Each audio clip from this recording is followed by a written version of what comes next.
You got it on high volume? High volume. Okay, Clef, go ahead. Well, real quick, shout out to my daughter Angelina. She doesn't have school tomorrow, so she's tuned in to Dahved Levy right Hi, now. Angelina. How you doing, sweet? How you doing, sweetie pie? Hope everything is good. Stay good. I'm here talking to your dad. He's breaking down the science, Angelina. Yeah. Claudinette is tuned in too. My wifey, she's tuned in. They said that it was gonna come up, but I told my daughter, "How come you ain't come up?" She said, "Dad, I just wanted to chill today." Okay. So as you can see, they rather chill Then come with that. Yeah, then come with that. So That's they're all tuned in. good. But this is the most important thing about the Fugees, right? Because you know how groups blow up, and everybody claims like they're the pinnacle of it, you know? Right. Like everybody starts to claim, I'm the one. Without me, there would be no Fugees. Right. Yeah, I'm the one who did, right?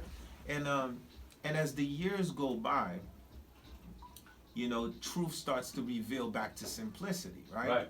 So if the Fugees is listening to this, right, there would be no Fugees without Khalees Bayan.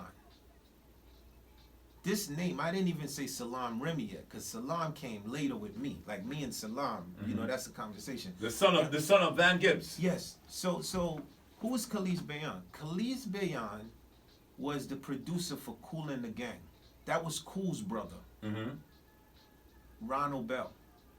Wow. So basically, when we first got in the studio, he's the one that was like, yo, there's something special here, right? Because he was the person who was doing, Kool and the Gang was the one spitting out all these hits. All right? the big hits. Right? And Michael Jackson loved them. Yeah, and this dude was like, so he's one of my idols and one of my mentors. Because if this guy didn't say, there's something here, I promise you, I would have went back and kept doing exactly what I was doing, you know? I'd probably be, who knows, I would have been a minister in my daddy's church. But you have this person whose name is Khalees Bayan. He's the one, you know, spitting all the Kool and the Gang records, Fresh, Jungle Boogie, and all of that. He's the one who was like, yo, there's something going on with this frequency.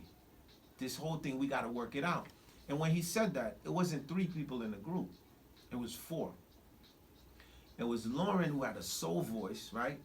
And this other girl named Marcy. This girl, Marcy, had a range like Mariah Carey.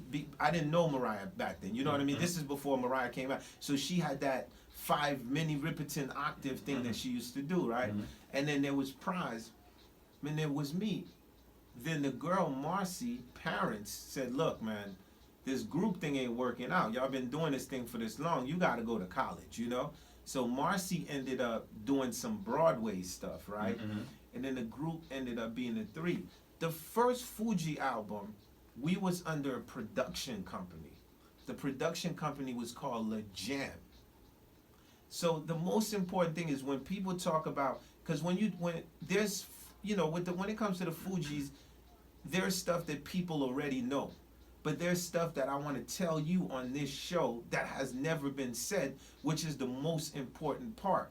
Like the idea of, hold up, how come there's always oracles involved in situations that become big, right?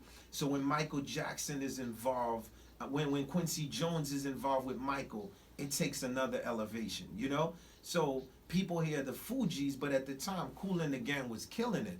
So for Kool to, for Kool's brother to take the time out and basically say, we're gonna produce an album on these kids and take us from East Orange, New Jersey, right, where we was at with the booger, and brought us to a place called House of Music in West Orange, in the suburbs, in the mountains, you know what I mean?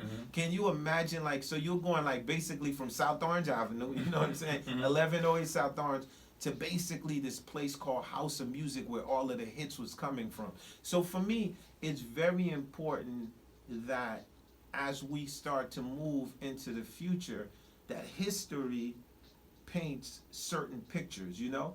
As we started to grow, of course, we elevated. And there was a story which Salam was saying, Salam Remy now, which the Fugees' first hit was Nappy Heads.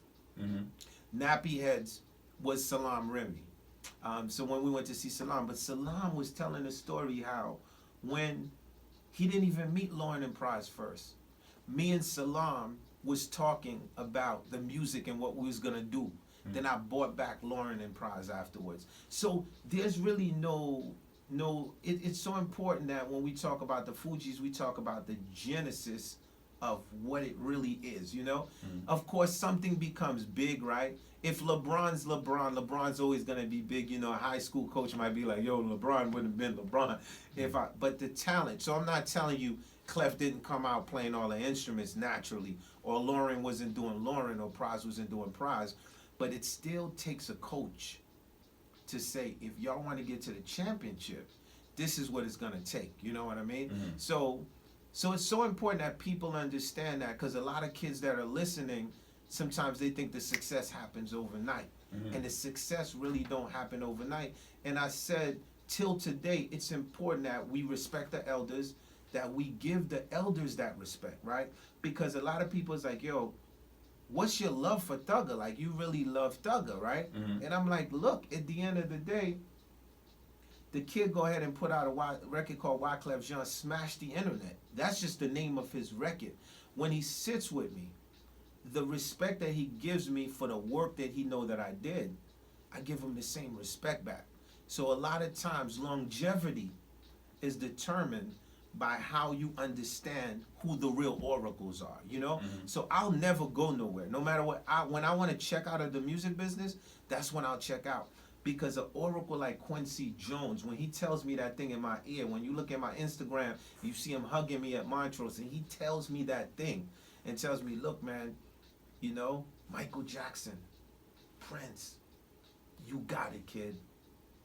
You didn't even get started with what you're doing. Yo, when he tells me that, fam, and I get on stage with that guitar, it's like it's all over. I say, yo, Quincy Jones told me this, so I got to do it. So it's so important. Like when we talk about legacy and the Fugees and all of that, you know, the Fugees that did the 20th year anniversary of the score, right? And then this year's the carnival. But it's so important as we go into. I feel like we're going into legacy mode right now with the music, and it's so important that we acknowledge, like, you know, some of the oracles that was responsible. That made it happen. You know? Hold tight for a second. Wyclef